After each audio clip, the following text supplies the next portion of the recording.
एक दिन एक शिष्य भगवान आदिनाथ के पास आया और बोला, हे भगवान, इस संसार में सबसे श्रेष्ठ दान क्या है? भगवान आदिनाथ मुस्कुराए और बोले, पुत्र, इस संसार में सबसे श्रेष्ठ दान ज्ञान और भय मुक्ति का दान है। शिष्य ने पूछा, भगवान, लोग भोजन, धन और वस्त्र का दान करते हैं, फिर ज्ञान और भय मुक्ति सबसे श्रेष्ठ दान कैसे?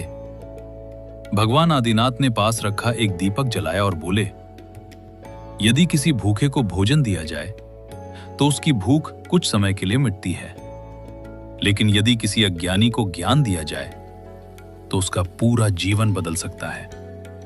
और यदि किसी डरे हुए को साहस दिया जाए, किसी पीड़ित को सुरक्षा दी जाए, तो उसके मन से भय समाप्त हो जाता है।